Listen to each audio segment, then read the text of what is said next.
विशेष लगता होगा, इस बार बजट के बाद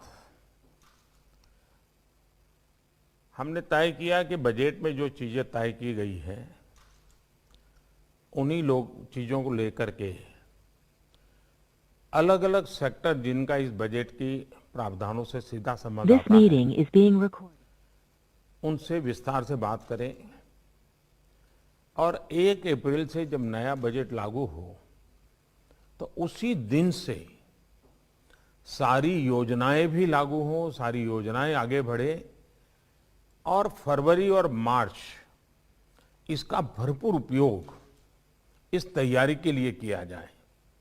बजट जब हमने पहले की तुलना में करीब 1 महीना प्रीपोन किया हुआ है तो हमारे पास 2 महीने का समय है, उसका मैक्सिमम लाभ हम कैसे लें, और इसलिए लगातार अलग अलग क्षेत्र के लोगों से बात हो रही है। कभी इंफ्रास्ट्रक्चर के संबंधित सबसे बात हुई, कभी डिफेंस सेक्टर से संबंधित सबसे बात हुई। आज मुझे हेल्थ सेक्टर के लोगों से बात करने का मौका मिला है। इस वर्ष के बजट में हेल्थ सेक्टर को जितना बजट आवंटित किया गया है वो अभूतपूर्व है। ये हर देशवासी को बेहतर स्वास्थ्य सुविधा देने की हमारी प्रतिबद्धता का प्रतीक है। बीता वर्ष एक तरह से देश के लिए, दुनिया के लिए, पूरी मानव जात के लिए और खास करके हेल्थ सेक्टर के लिए एक प्रकार से अग्नि परीक्षा की तरह रहा था। मुझे खुशी है कि आप सभी देश का हेल्थ सेक्टर इस अग्नि परीक्षा में हम सफल हुए हैं। अनेकों की जिंदगी बचाने में हम कामयाब रहे हैं। कुछ महीनों के भीतर ही जिस तरह देश ने करीब 2500 लैब्स का नेटवर्क खड़ा किया, कुछ दर्जन टेस्ट से हम आज करीब 21 करोड़ टेस्ट के पड़ाव तक पहुंच पाए। ये सब सरकार और प्राइवेट सेक्टर के साथ मिलकर काम करने से ही संभव हुआ है।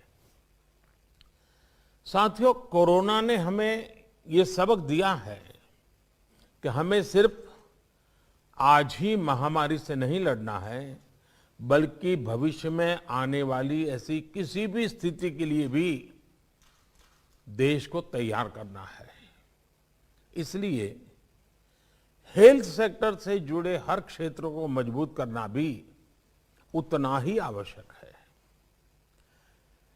मेडिकल इक्विपमेंट से लेकर मेडिसिन तक, वेंटिलेटर से लेकर वैक्सीन तक, साइंटिफिक रिसर्च से लेकर के सर्वेलेंस इंफ्रास्ट्रक्चर तक, डॉक्टर से लेकर के एपिडेमियोलॉजिस्ट तक, हमें सभी पर ध्यान देना है ताकि देश में भविष्य में किसी भी स्वास्थ्य आपदा के लिए बेहतर तरीके से तैयार रहें। पीएम आत्मनिर्भर स्वस्थ भारत योजना के पीछे मूलतः यही प्रेरणा है। इस योजना के तहत रिसर्च से लेकर टेस्टिंग और ट्रीटमेंट तक देश में ही एक आधुनिक इकोसिस्टम विकसित करना तय किया गया है। पीएम आत्मनिर्भर स्वस्थ भारत योजना हर स्पेक्ट्रम में हमारी क्षमताओं में वृद्धि करेगी। 15वें वित्त आयोग इसकी सिफारिशें स्वीकार करने के बाद हमारी जो लोकल बॉडीज हैं उनको स्वास्थ्य सेवाओं की व्यवस्थाओं के लिए 70,000 करोड़ रुपए से अधिक अतिरिक्त मिलने वाला है। यानी सरकार का जोर सिर्फ हेल्थ केयर में निवेश पर ही नहीं है, बल्कि देश के दूरदराज वाले इलाकों तक हेल्थ केयर को पहुंचाने का भी है। हमें यह भी ध्यान रखना है कि हेल्थ सेक्टर में किया गया निवेश स्वास्थ्य ही नहीं बल्कि रोजगार के अवसर भी बढ़ाता है। साथियों, कोरोना के दौरान भारत के हेल्थ सेक्टर ने जो मजबूती दिखाई है, अपने जिस अनुभव और अपनी शक्ति का प्रदर्शन किया है, उसे दुनिया ने बहुत बारीकी से नोट किया है। आज पूरे विश्व में भारत के हेल्थ सेक्टर की प्रतिष्ठा और भारत के हेल्थ सेक्टर पर भरोसा एक नए स्तर पर पहुंचा है। हमें इस भरोसे को ध्यान में रखते हुए भी अपनी तैयारियां करनी है। आने वाले समय में भारतीय डॉक्टरों की डिमांड विश्व में और ज्यादा बढ़ने वाली है और कारण है ये भरोसा। आने वाले समय में भारतीय नर्सेज, भारतीय पैरामेडिकल स्टाफ की डिमांड पूरी दुनिया में बढ़ेगी, आप लिख करके रखिए। इस दौरान भारतीय दवाइयां और भारतीय वैक्सीनों ने एक नया भरोसा हासिल किया है। इनकी बढ़ती डिमांड के लिए भी हमें अपनी तैयारी करनी होगी। हमारे मेडिकल एजुकेशन सिस्टम पर भी स्वाभाविक रूप से लोगों का ध्यान जाएगा, उस पर भरोसा बढ़ेगा। आने वाले दिनों में दुनिया के और देशों से भी मेडिकल एजुकेशन के लिए, भारत में पढ़ाई करने के लिए विद्यार्थियों के आने की संभावना भी बढ़ने वाली है और हमें इसे प्रोत्साहित भी करना चाहिए। कोरोना के दौरान हमने वेंटिलेटर और अन्य सामान बनाने में जो महारत हासिल कर ली है, इसकी वैश्विक डिमांड पूरी करने के लिए भी भारत को तेजी से काम करना होगा। क्या भारत ये सपना देख सकता है कि दुनिया को जिस जिस आधुनिक मेडिकल इक्विपमेंट की आवश्यकता है वो कॉस्ट इफेक्टिव कैसे बने, भारत ग्लोबल सप्लायर कैसे बने और एफोर्डेबल व्यवस्था होगी, सस्टेनेबल व्यवस्था होगी, यूजर फ्रेंडली टेक्नोलॉजी होगी। मैं पक्का मानता हूं दुनिया की नजर भारत की तरफ जाएगी और हेल्थ सेक्टर में जरूर जाएगी। साथियों, सरकार का बजट निश्चित तौर पर एक कैटेलिक एजेंट होता है, लेकिन बात तभी बनेगी जब हम सब मिलकर के काम करेंगे। साथियों, स्वास्थ्य को लेकर हमारी सरकार की अप्रोच पहले की सरकारों की सोच से जरा अलग है। इस बजट के बाद आप भी ये सवाल देख रहे होंगे जिसमें स्वच्छता की बात होगी, पोषण की बात होगी, वेलनेस की बात होगी, आयुष का हेल्थ प्लानिंग होगा। ये सारी चीजें एक होलिस्टिक अप्रोच के साथ हम आगे बढ़ा रहे हैं। यही वो सोच है जिसकी वजह से पहले हेल्थ सेक्टर को आमतौर पर टुकड़ों में देखा जाता था और टुकड़ों में ही उसको हैंडल किया जाता था। हमारी सरकार हेल्थ इश्यूज को टुकड़ों के बजाय एक होलिस्टिक तरीके से, एक इंटीग्रेटेड अप्रोच की तरफ से और एक फोकस तरीके से देखने का प्रयास कर रही है। इसलिए हमने देश में सिर्फ ट्रीटमेंट ही नहीं, वेलनेस पर फोकस करना शुरू किया है। हमने प्रिवेंशन से लेकर क्योर तक एक इंटीग्रेटेड अप्रोच अपनाई है। भारत को स्वस्थ रखने के लिए हम 4 मोर्चों पर एक साथ काम कर रहे हैं। पहला मोर्चा है बीमारियों को रोकने, मतलब कि प्रिवेंशन ऑफ इलनेस और प्रमोशन ऑफ वेलनेस।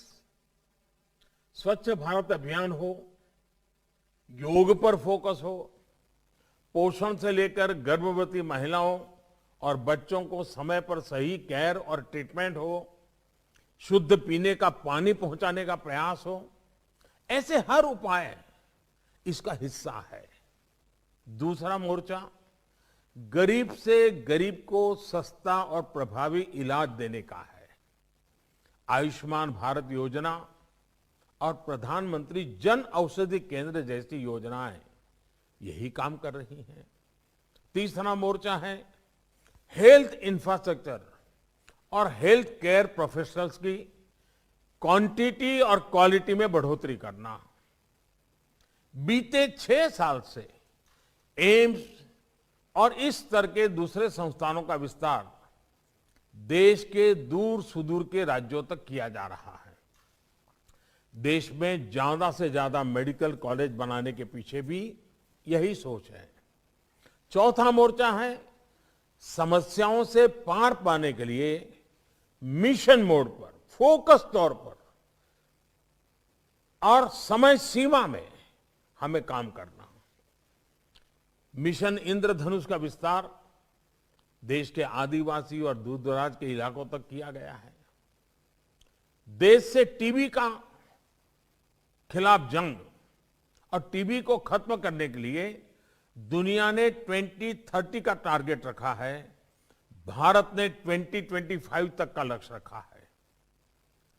और मैं चाहूंगा कि टीबी की तरफ से इस समय विशेष ध्यान इसलिए देने के लिए मैं कहूंगा कि टीबी भी एक प्रकार से इन्फेक्टेड पर्सन के ड्रॉपलेट से ही फैलती है।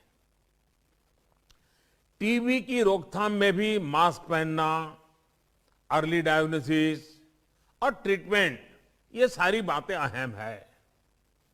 ऐसे में कोरोना काल में जो हमें अनुभव मिला है, जो एक प्रकार से हिंदुस्तान के कॉमन मैन तक पहुंच चुका है, अब उसी हमारी प्रैक्टिसेस को हम टीबी के क्षेत्र में भी उसी मोड में काम करेंगे तो टीबी से जो हमें लड़ाई लड़नी है बहुत आसानी से हम जीत सकते हैं।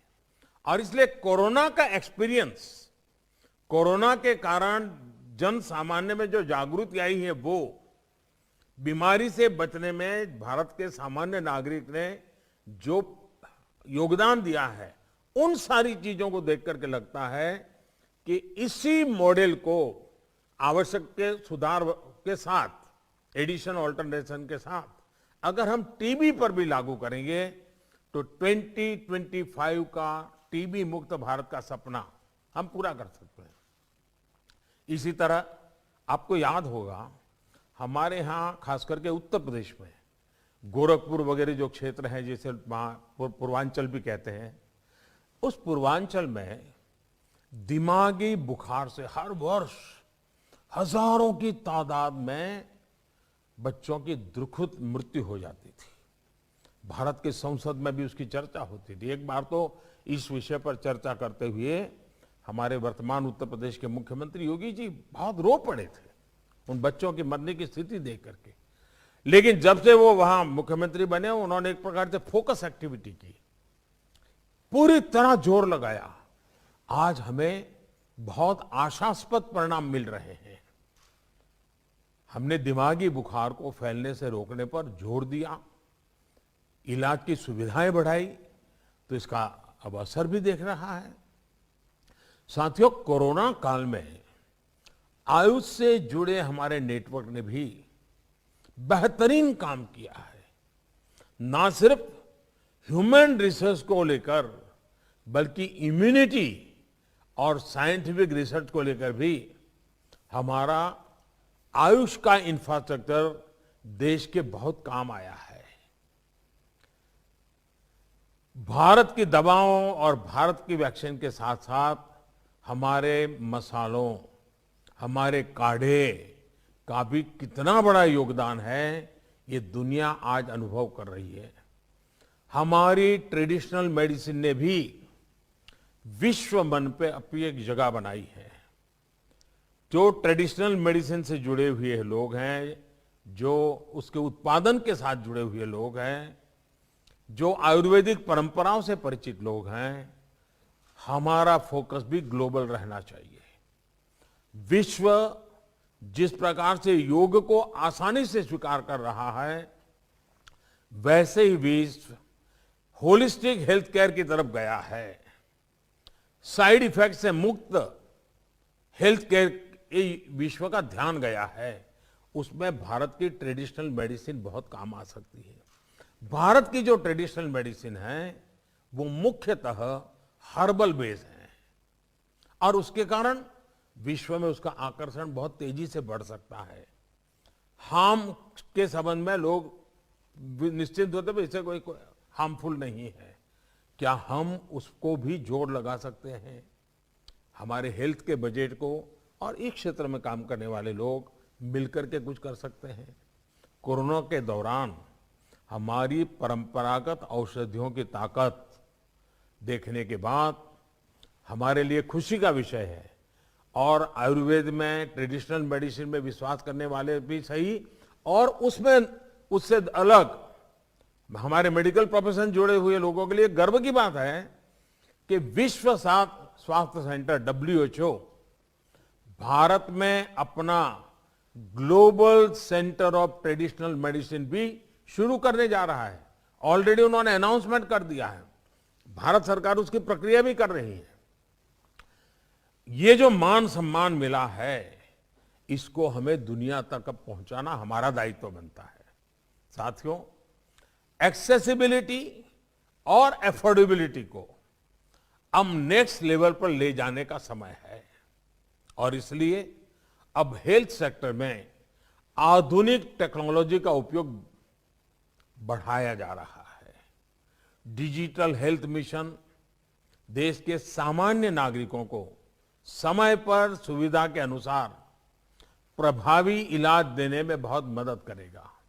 साथियों, बीते सालों की एक और अप्रोच को बदलने का काम तेजी से किया गया है। ये बदलाव आत्मनिर्भर भारत के लिए बहुत जरूरी है। आज हम फार्मेसी ऑफ द वर्ल्ड इस बात पर गर्व करते हैं, लेकिन आज भी कई बातों के लिए जो रॉ मटेरियल है उस पर हम विदेशों पर निर्भर है। दवाओं और मेडिकल डिवाइसेस के रॉ मटेरियल, इसके लिए देश पर निर्भरता हमारी इंडस्ट्री के लिए भी विदेशों पर गुजारा करना कितना बुरा अनुभव हम देख चुके हैं। ये सही नहीं है। इसलिए गरीबों को सस्ती दवाएं और उपकरण देने में भी ये बहुत बड़ी कठिनाई पैदा करते हैं। हमें इसका रास्ता खोजना ही होगा। भारत को हमें इन क्षेत्रों में आत्मनिर्भर बनाना ही होगा। इसके लिए 4 विशेष योजनाएं इन दिनों की गई हैं। बजट में भी उसका उल्लेख है, आपने भी अध्ययन किया होगा। इसके तहत देश में ही दवाओं और मेडिकल उपकरणों के रॉ मटेरियल के उत्पादन के लिए प्रोडक्शन लिंक्ड इंसेंटिव दिए जा रहे हैं, PLI। इसी तरह दवाएं और मेडिकल डिवाइसेस बनाने के लिए मेगा पार्ट्स के निर्माण को भी अच्छा रिस्पांस मिल रहा है। साथियों, देश को सिर्फ लास्ट माइल हेल्थ एक्सेस ही नहीं, लेकिन हमें हिंदुस्तान के हर कोने में, दूर दराज के क्षेत्रों में, जैसे हमारे यहां जब इलेक्शन होता है तो रिपोर्ट आती है कि एक मतदाता था, वहां भी पोलिंग बूथ लगा। मुझे लगता है हेल्थ सेक्टर में भी, एजुकेशन, ये 2 ऐसे विषय हैं कि जहां एक नागरिक होगा तो भी हम पहुंचेंगे। ये हमारा मिजाज होना चाहिए और हमें इस पर जोर देना है, उस पर हमें पूरी कोशिश करनी है और इसलिए सभी क्षेत्रों में हेल्थ एक्सेस पर भी हमें जोर देना है। देश को वेलनेस सेंटर्स चाहिए, देश को डिस्ट्रिक्ट हॉस्पिटल्स चाहिए, देश को क्रिटिकल केयर यूनिट चाहिए, देश को हेल्थ सर्वेलेंस इंफ्रास्ट्रक्चर चाहिए, देश को आधुनिक लैब चाहिए, देश को टेलीमेडिसिन चाहिए। हमें हर स्तर पर काम करना है, हर स्तर को बढ़ावा देना है। हमें ये सुनिश्चित करना है कि देश के लोग, चाहे वो गरीब से गरीब हो, चाहे वो सुदूर इलाकों में रहते हो, उन्हें बेस्ट पॉसिबल ट्रीटमेंट मिले और समय पर मिले। और इन सभी के लिए जब केंद्र सरकार, सभी राज्य सरकारें, स्थानीय निकाय और देश का प्राइवेट सेक्टर मिलकर काम करेंगे तो बेहतर नतीजे भी मिलेंगे। प्राइवेट सेक्टर पीएम जय में हिस्सेदारी के साथ साथ पब्लिक हेल्थ लेबोरेटरीज का नेटवर्क बनाने में पीपीपी मॉडल को भी सपोर्ट कर सकता है। नेशनल डिजिटल हेल्थ मिशन, नागरिकों के डिजिटल हेल्थ रिकॉर्ड और दूसरी कटिंग एज टेक्नोलॉजी को लेकर भी साझेदारी हो सकती है। मुझे विश्वास है कि हम सभी मिलकर एक मजबूत साझेदारी के रास्ते निकाल पाएंगे। स्वस्थ और समर्थ भारत के लिए आत्मनिर्भर समाधान तलाश कर पाएंगे। मेरा आप सबसे आग्रह है कि ये हम जो एक स्टेक होल्डर्स के साथ इस विषय के जो ज्ञाता लोग हैं उनके साथ जो चर्चा कर रहे हैं, बजट जो आना था आ गया है। बहुत सी आपकी अपेक्षाएं होगी, वो शायद इसमें नहीं होगा, लेकिन उसके लिए कोई आखिरी बजट नहीं है, अगले बजट में देखेंगे। आज तो जो बजट आया है इसका तेज गति से ज्यादा और जल्दी से जल्दी हम सब मिलकर इंप्लीमेंटेशन कैसे करें, व्यवस्थाएं कैसे विकसित करें, सामान्य मानवी तक पहुंचने में हम तेजी कैसे लाएं। मैं चाहूंगा कि आप सबका अनुभव, आपकी बातें आज भारत सरकार को बजट के बाद, हम पार्लियामेंट में तो चर्चा करते हैं, पहली बार बजट की चर्चा संबंधित लोगों से हम कर रहे हैं। बजट के पूर्व चर्चा करते हैं तब सुझाव की होती है, बजट के बाद चर्चा करते हैं तब समाधान की होती है। और इसलिए आइए हम मिलकर के समाधान निकालें, हम मिलकर के बहुत तेज गति से आगे बढ़ें और हम सब मिलकर के चले। सरकार और आप अलग नहीं है, सरकार भी आप ही की है और आप भी देश के लिए ही हैं। हम सब मिलकर के देश के गरीब से गरीब व्यक्ति को ध्यान में रखते हुए हम सब मिलकर के हेल्थ सेक्टर का उज्जवल भविष्य, तंदुरुस्त भारत के लिए हम सब इस बात को आगे बढ़ाएंगे। आप सब ने समय निकाला है, आपका मार्गदर्शन बहुत काम आएगा, आपकी सक्रिय भागीदारी बहुत काम आएगी। मैं फिर एक बार आपने समय निकाला इसलिए आपका आभार व्यक्त करता हूं और आपके मूल्यवान सुझाव हमें आगे ले जाने में बहुत काम आएंगे। आप सुझाव भी देंगे, साझेदारी भी करेंगे, आप अपेक्षाएं भी करेंगे, जिम्मेदारी भी उठाएंगे। इसी विश्वास के साथ बहुत बहुत धन्यवाद।